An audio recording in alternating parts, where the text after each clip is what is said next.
Chapter 7. It took me time to make him out. His face was familiar. I had seen those slightly fin-like ears and round eyes somewhere. He stood on my threshold and brought his palms together and cried, "Namaskaram." Oh, that voice, with its ring, I knew it. It was the afternoon hour.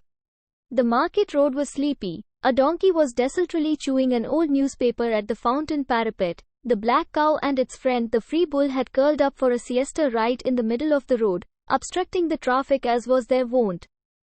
A couple of late school children were dawdling along the edge of the road, gazing with fascination into the gutter.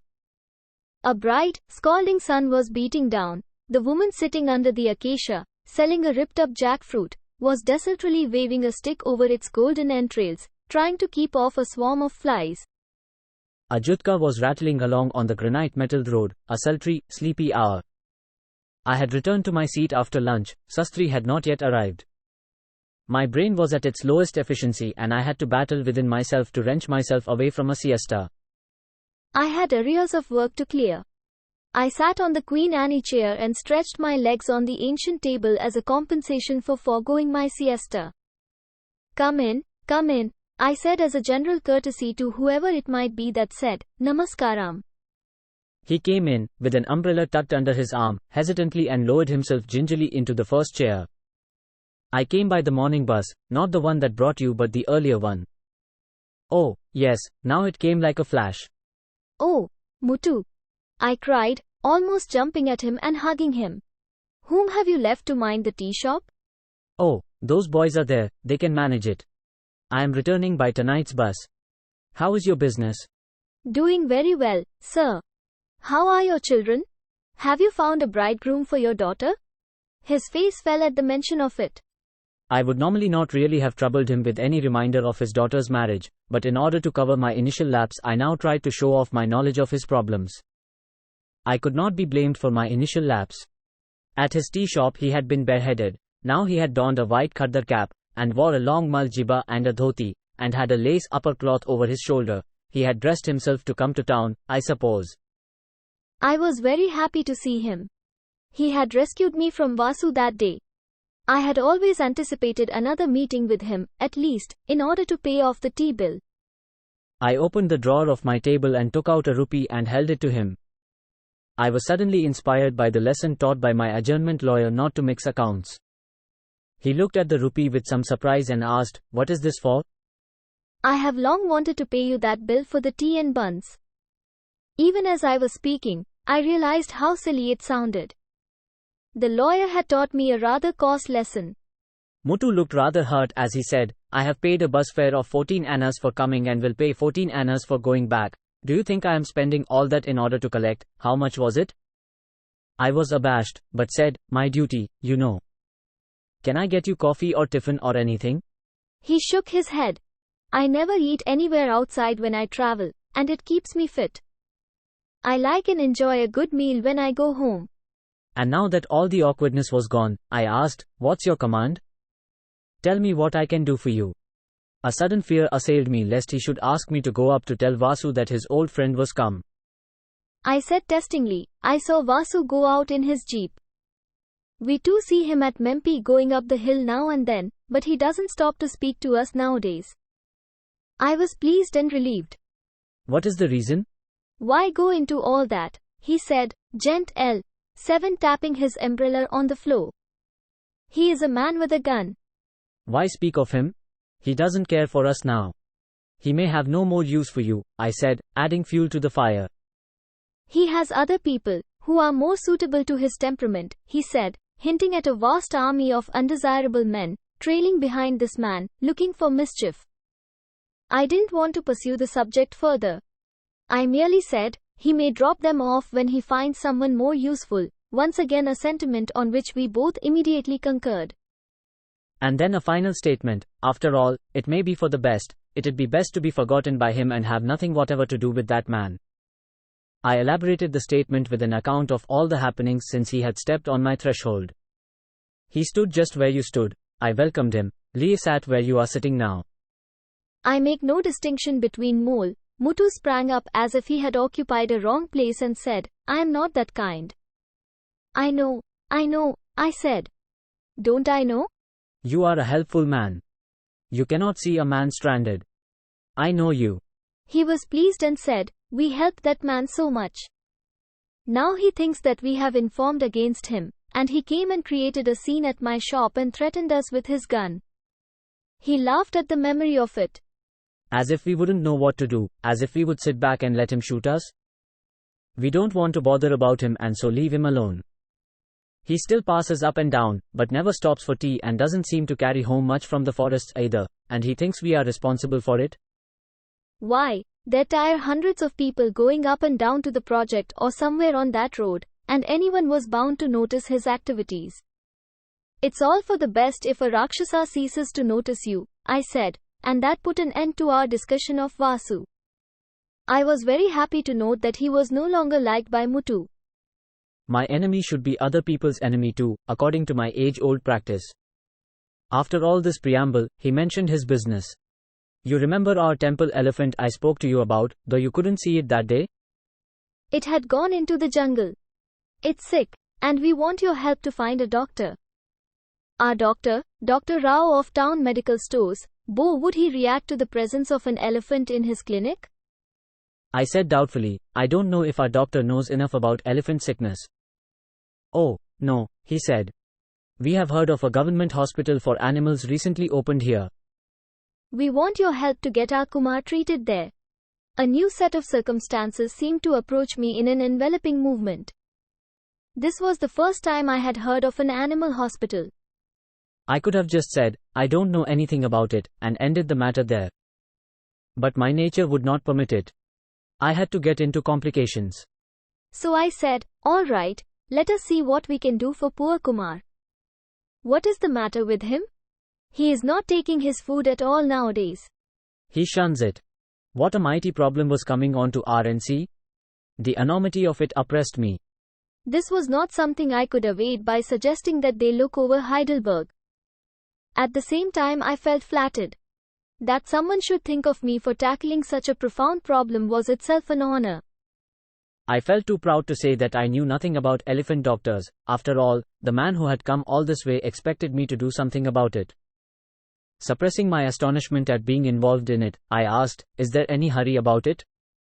I mean, can't the elephant wait? He looked doubtful. I came to you because, more than others, I knew you would be able to do something for me. You were kind enough to say I could ask you for any help.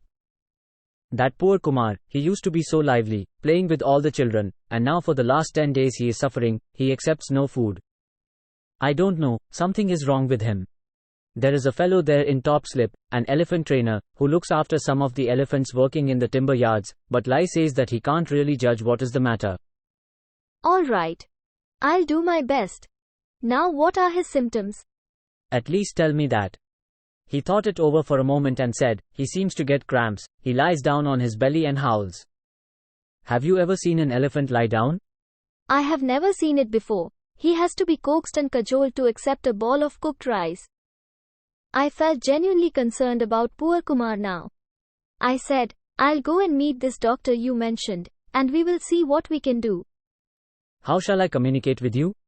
Please drop a card, or send a note with any of the Mempi bus drivers, and I'll be here next minute. I noted down various details officiously. Before leaving he said, nothing is more important to me than this, sir. I had to overlook the responsibilities on hand. Kumar's welfare became an all-important issue. The visiting card that I was printing could wait, but not Kumar. Later in the day I asked Sastri, where is the animal hospital that was recently opened? No idea, he said.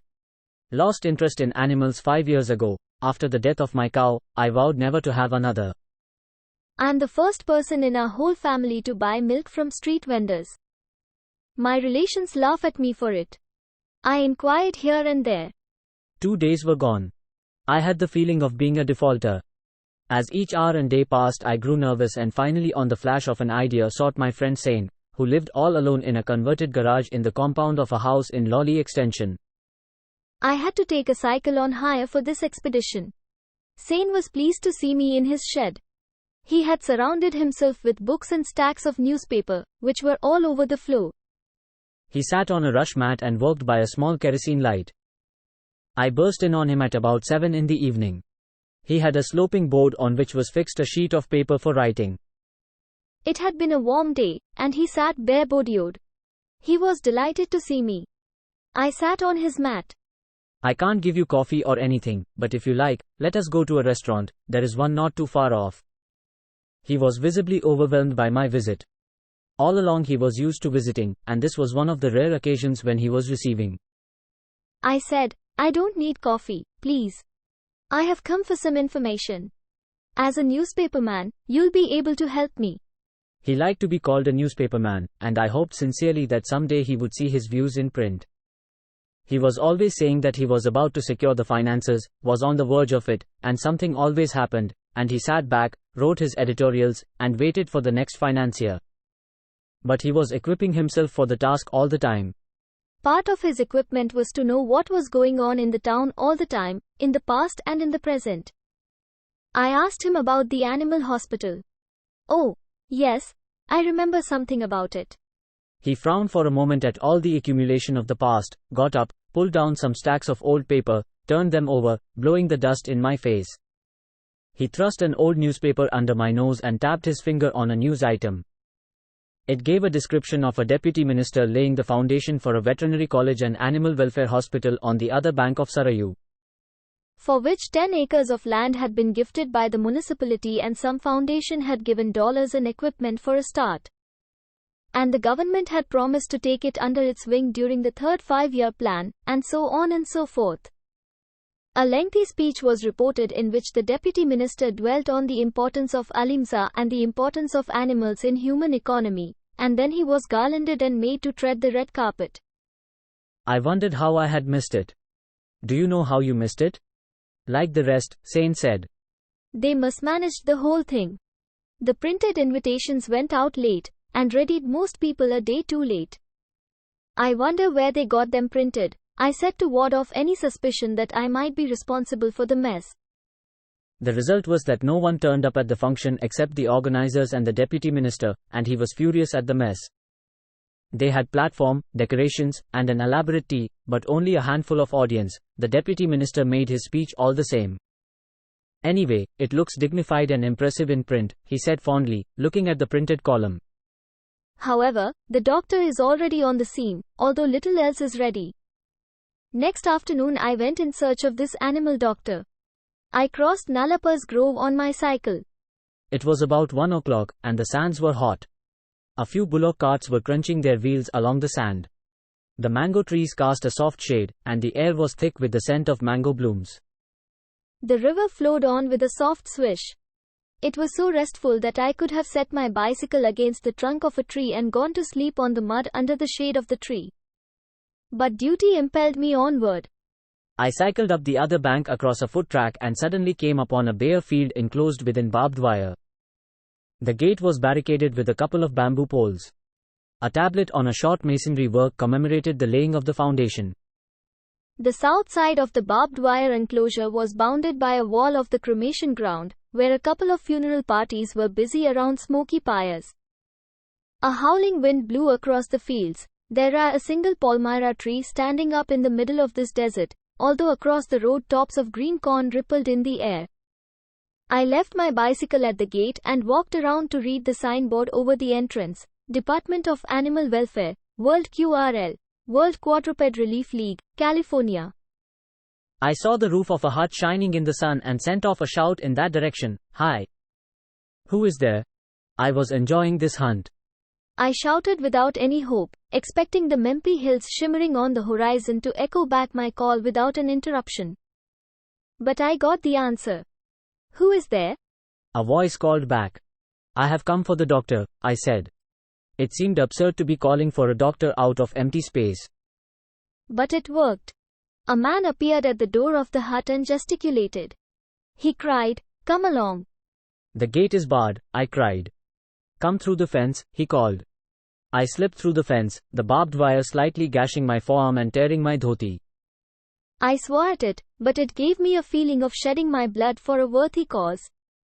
The man stretched his hand. "I'm Dr. Joshi." My name is Nataraj, I said as the wind howled about my ears. He was a short man wearing a shirt over white pants, with a small face and a brow knit in thought. "Come in," he said, and took me into the hut. A tin roof arched overhead. There were a bamboo table, a couple of folding chairs, and a charpoy with a pillow. He had a few books in a small wooden rack, a kerosene lamp and a stove and pots and pans in a corner. Here was a man with a mission, definitely. He seated me in a chair and drew the other close to me and said, "Yes, Mr. Nataraj? What can I do for you, Mr. Nataraj?" I looked around. There was very little of the hospital or dispensary or college about it. I told him about the elephant. He listened to me with the characteristic patience of a doctor and said, I'd like to have it under observation and then I'll see what we can do. I had not visualized this prospect. I had thought that he would go and examine the elephant. I suggested it. He said, "It's impossible. The equipment for tests is here. He is sick and keeps throwing himself down. How to bring him so far?" The problem looked frightening, but he had an absolutely simplified view. He brushed aside all my doubts and said, "He has his mahout, hasn't he? Tell him that he must come here and he will prod him and prick him and make him walk." Animals, once they realize the pleasure of sitting, will always sit down, he said. It doesn't mean anything. It's our business to prod them and keep them on their feet. Unless I have him here, I shall have no means of handling him or testing him. You sec there. He walked over to a chest and threw it open. It was crammed with all kinds of shining instruments, tubes, bottles, and a microscope. This is the standard equipment that our league ships to every center. It contains everything that a veterinarian will need, but you see, we are doing so little with it now. Why so? I asked. Our league provides equipment and a basic grant for a doctor like me, but the local organizations will also have to do their bit. For instance, the college and the hospital must go up before we can do anything. When do you expect it all to be ready? How can we say? It is full of politics. People do not want it here, but somewhere else. Our deputy minister has no interest in this project, and so it goes on at its own pace. The public works should give us the building and the sheds for the animals, but they are still in the stage of estimates and sanctions. I really cannot imagine when we will get going and what we can do. I'm the only one ready, because I'm being maintained by the league. There's a lot of equipment to guard. As matters stand, I'm only a watchman. I'm sticking on because I feel that if I leave, even this will be gone. I have a hope that things will be okay sometime. I'm not allowing things to rust, you know. I'm all the time bombarding the headquarters with letters and so forth. I'm happy that you have heard about us and want our service. It was in the papers, I said knowledgeably.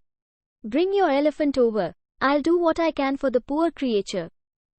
I have always wanted to try my hand at an elephant. What could be wrong with him? Well, anything. Colic, or an intestinal twist, or he might have swallowed a sugar cane without chewing it, and that sometimes causes trouble. Do you know all about all animals? Oh, yes, about most of them. Our league headquarters in California has one of the biggest collections of animals in the world, and I went through a 4-year course. Our main job will be to treat the cattle of our country, but we like to do our best for any creature. Most animals and man are alike, only the dosage of a medicine differs, he said. He was a completely serious man, completely living in a world of animals and their ailments and diseases. At Mempi it caused a sensation. The village elders gathered together in front of the tea shop and a great debate started over the question of the elephant. Mutu was all for bringing the elephant over. They all trooped, after carrying on their discussion in front of the tea shop, to the little temple. Trucks and cars passed by. I marched with them to the little shrine at the crossroads. The four-armed goddess watched our proceedings serenely from her inner sanctum. Within the yard of the temple, the elephant was tied by his hind leg to a peg under a very large tree. It had flopped itself down like a dog, with its legs stretched out. Its trunk lay limp on the ground. Its small eyes looked at us without interest. Its tail lay in the dust. Its tusk seemed without luster. Mutu patted its head and said, "He has been like this for days now." He looked unhappy. A few boys stood outside the ring of elders and watched the elephant and commented in whispers. Everyone looked at me sourly as a man who had come to abduct their elephant and make things worse for them. I said, "If you do not send the elephant along, What is the alternative? Bring the doctor here, said the tailor, who had his machine next to the tea shop and who was one of the trustees of the temple. There was a schoolmaster in their gathering who was not sure what he wanted to say but kept interrupting everyone with his reminiscences. There was once, he began, an elephant. And he narrated a story which was considered rather inauspicious, as at the end of it the elephant had become incurably ill. "Oh, master," appealed Muthu, "should I teach a wise one like you what to speak and when and what not to speak?" He looked sadly at the teacher. I began the whole proposition over again. Our main business will now be to see that the elephant Kumar gets well. It received common agreement, the only part of my statement which met with universal accord. And so, I began, what is most important is that we should see that he gets onto his feet and moves freely. This was the same sentiment in another form. They hesitated for a moment, examining it critically, but accepted it eventually as one without any trap in it. And now I mentioned something really dangerous, and so he should be made to get up on his feet and move in the direction of the doctor. "No," said the obstinate tailor. "The doctor must come to here. Have you no pity? How can a sick animal tramp 50 miles? It'd be cruel." For a moment everyone made noises of sympathy for the tailor. This brought the question back to its starting point. The tailor had won his point, he looked triumphantly obstinate, and moved away. I felt desperate. Between an immobile elephant, an equally immobile doctor, and a mentally immobile committee there seemed little to do except pray for the elephant. I realized that in a committee there was likely to be no progress, and so I didn't press the point. I knew that the tailor would not go on standing there forever. Sooner or later someone was likely to come to his shop and demand his clothes back. So we spent the time morosely watching the recumbent elephant and suppressing the obvious suggestions. The ring of children was growing smaller, as they had grown bored with watching the gloomy, theory-speaking elders and had exhausted themselves in suppressed giggles, for fear of the serious elders, who were constantly turning to them and ordering them to shut up. There were really 5 on the committee of the temple, but except for Muthu and the tailor the rest were men of no consequence. All that they did was to simper and evade any commitment. I had not too much time to waste today. I had come by the first bus in the morning, and the last bus was leaving at 6. At 4 o'clock there was still no sign of any agreement on the elephant question. I was still hoping that the tailor would be called off, and as if some customer of his had been hit by a thought wave from me, an errand boy from the tailory came panting with the statement, "The troublemaker is back, and won't go until he can talk to you." The tailor lost his head at the mention of the troublemaker, whoever that beneficent soul might be. Has he no business except to come for those miserable jackets of his wife's? 5th time he is visiting me. Perhaps his wife has barred the house to him until he brings home the jackets, I commented under my breath. "Throw his pieces out. Fling his pieces in his face," cried the irate tailor.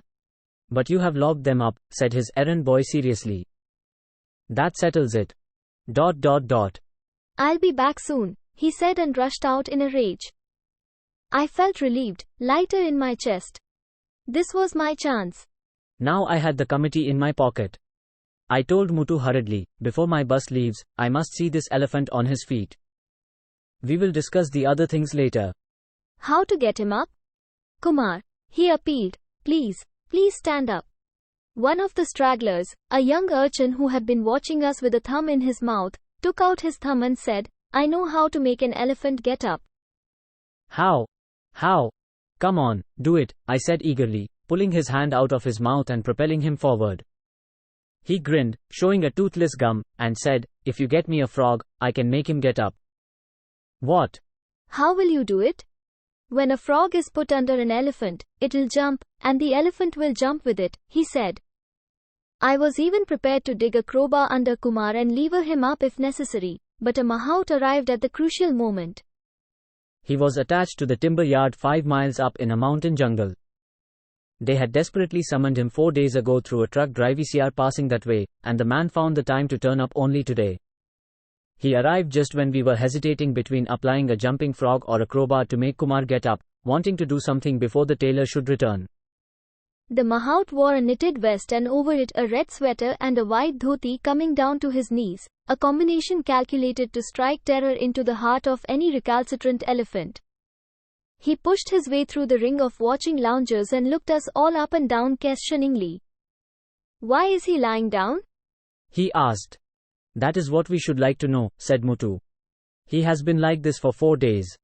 The mahout looked at Kumar questioningly, put his face close to the elephant's, and asked, What is your secret? In a soft murmur. He told us, keep away. He doesn't like a big audience for his speech, you understand? Move off, and he will tell me. We moved away. He put his face close to the large trunk of the elephant, murmuring something, and after a while we turned to look as we heard a swish, proceeding from a very thin green switch in his hand, which lashed the underside of the elephant within his reach. Lai repeated it at intervals of a second, and the elephant was on its feet. He flourished the green switch, which looked no different from any trailer of a plant, and said, This is. And he gave us the name of some obscure plant grown in mountain thickets. This is more serviceable than one's own brothers emanating from the same womb, he explained. I have yet to see an animal that does not respect this stick. As he flourished it, the elephant blinked and gave a loud trumpet. I only hoped that it would not bring the tailor scrambling in. The trumpeting was loud and prolonged.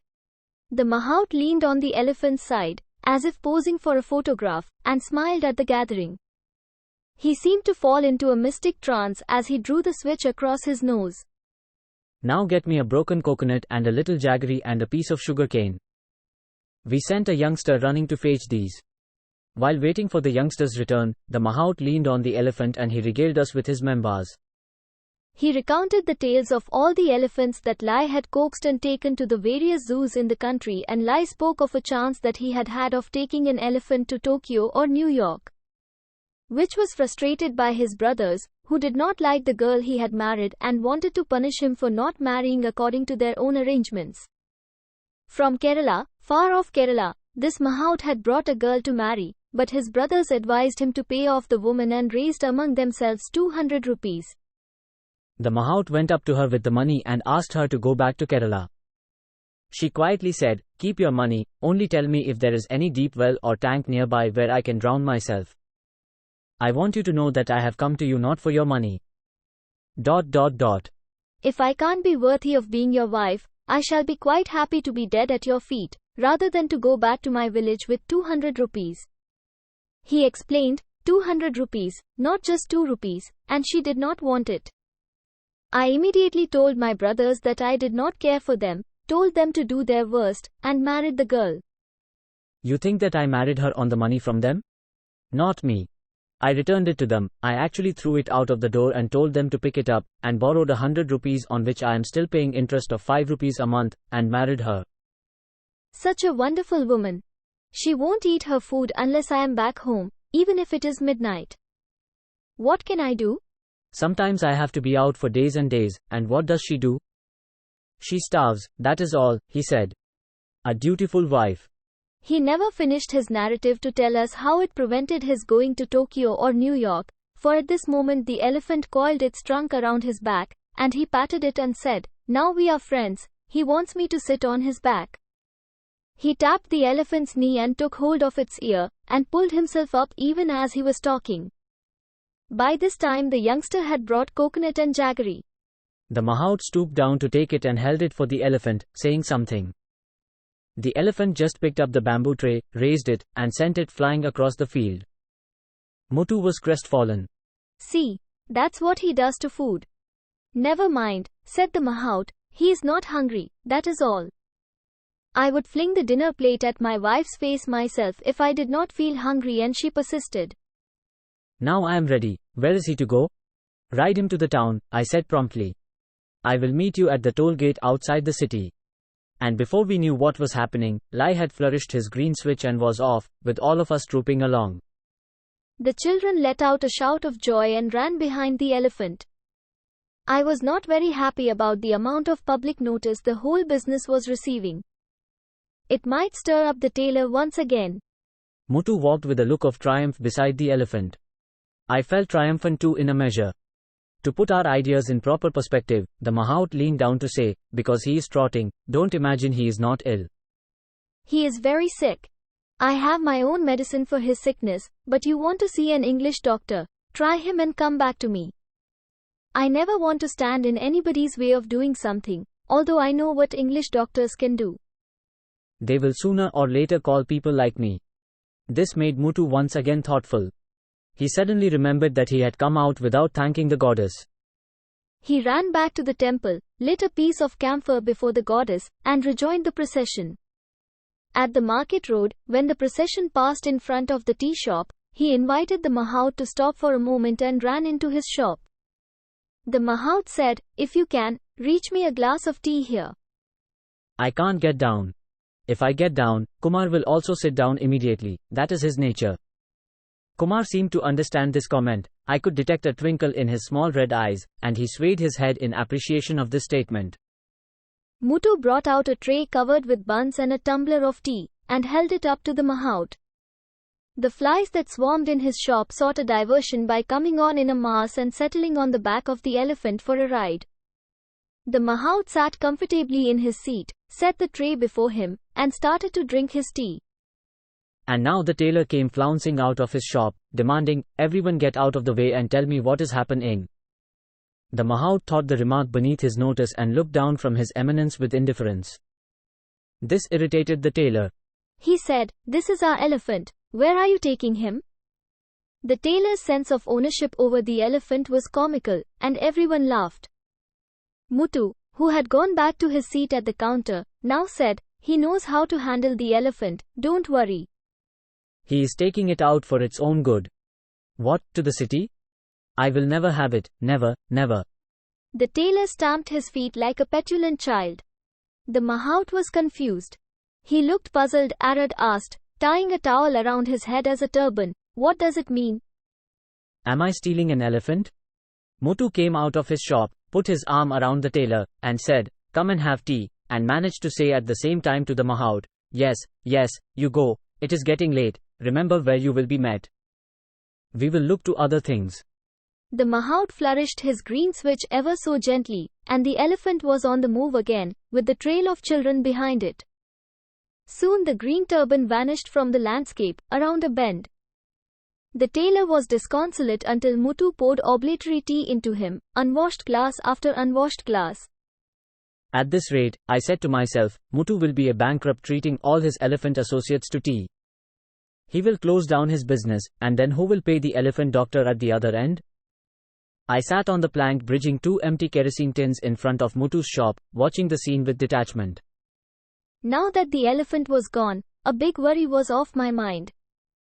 I didn't care what the tailor thought or said.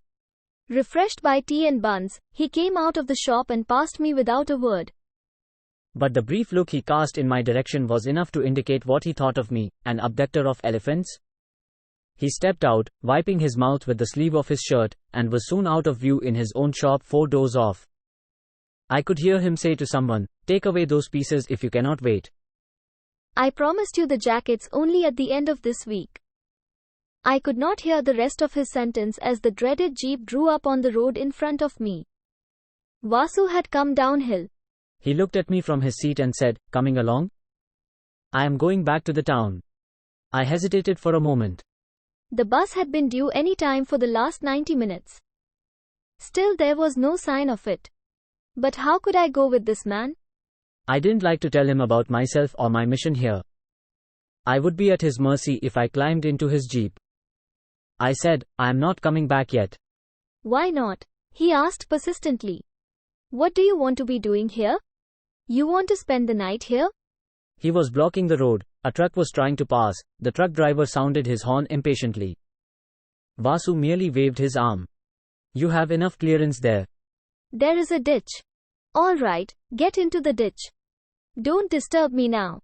"Don't you said that I am talking to a gentleman?" The truck driver edged close to the drain and passed.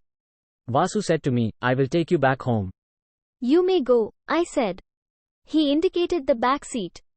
"I have nothing there today." I knew that you would swoon at the sight of a dead creature. That is why I came without any today. How did he know my movements? Perhaps he had been watching me all the time. In any case, I did not like to talk to him about it. I merely said, "I have other conveyance." "You may go, thank you." "What other conveyance?" he persisted. Your bus has broken down at the 10th mile up, axle gone. Men, women and children sitting on the roadside. They will have to be there until, I don't know. If anyone has a gun there, he may shoot a tiger or a rogue elephant that may prowl around them tonight. If you are keen on catching the bus, I will take you there and leave you with that crowd. I wondered for a moment if there might be truth in his report. As I hesitated, he commanded, "What are you waiting for?" Or if you want to spend the night with that tea shop crowd, go ahead, please yourself. I have things to do, if you don't mind, he said sarcastically. It irritated me at first, but I suddenly realized that this was a good chance to establish contact with this man again. He spurned me when it suited him and picked me up again as it suited his fancy. This was a galling thought, no doubt, but it was better than being continuously ignored by him.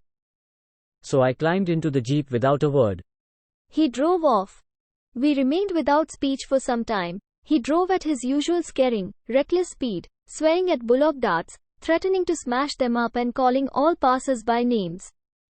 He was disappointed when they accepted his bullying unenthusiastically, but when one or another of the cartmen turned round with a frown or a swear word, he was delighted, and he nudged me and confided, "That is how I like to see my countrymen. They must show better spirit, they are spineless, and no wonder our country has been a prey to every invader who passed this way."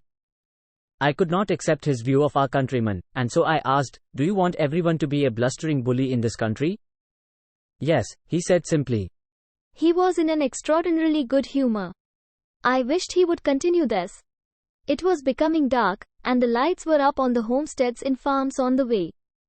He said, "How busy are you nowadays?" "Well, the usual quantity of work." "And the usual quantity of gossip mongering?" "What do you mean?" I asked rather sharply. No offense, he said with mock humility. "Just for fun, that is all. I meant the chair fixtures of your press." "Why can't you leave them alone?" I asked. "They hardly ever think of you, why should you bother about them?" No offense meant, he said with great display of humility. "I just wanted to know, that is all. I am their well-wisher, and I just wanted to know how well they are faring, that is all."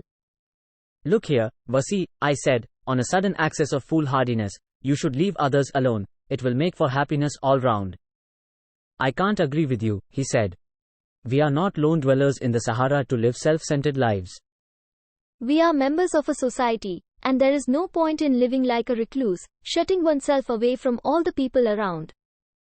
There was no use arguing with this man. I once again became aware of a mounting irritation and wanted to guard against it. I said, moderating my tone, "After all, that poet has done a remarkable performance with his life of Krishna. He is completing Radha Kali, art, that is the marriage of Krishna with Radha, and his book will be out soon." Vasu said with a half-interest in the program. "And what about the other?" He was referring to his favorite target, the journalist. "Well," I said, with considerable pride, "his plans are almost ready for starting a small news sheet in this town. He is already issuing printed manifestos now and then." Now he seemed impressed with all this achievement. He remained thoughtful for a moment and said, "I like people to do something, whatever it may be." So the journalist and poet had secured this man's approval, I reflected. I wanted to tell him, but could not, that it was impertinence on his part to think that the world waited for his approval. However, he was pleased to think that humanity could move only after securing a clearance certificate from him. There was no use arguing with him, as he was one of those strong men who had no doubt at all about their own conclusions. He asked suddenly, "I want to know if you are willing to print a book I am writing. I have been busy with it for some weeks now." "Aha!" I cried, unable to restrain myself. It was unthinkable that this man should be busy with a literary composition. He brightened up on hearing my interest and said, "It is a monograph on wildlife." Every day our papers are full of speeches and meetings on the problem of preservation of wildlife, and most of the folk do not know what they are talking about. I have some very important points on the subject, and I am making them in my book. What has happened in this country is that amateurs have invaded every field. People just talk their heads off. I have many important points in my book, and I wanted to be ready for the conference on wildlife coming off at the end of this year. But that conference will be for the preservation of wildlife? I asked. What if? My book is also on the better methods of preserving wildlife. It is not to be achieved by refusing game licenses for honest folk, or by running behind the animals with cries of sympathy. I restrained my interest in his talk. I did not want to get involved in his affairs again. I dreaded the prospect of having him again in my parlor, sharpening his wits against the poet and my other visitors. I maintained my reserve and silence for the rest of the journey as the jeep sped along the dark highway.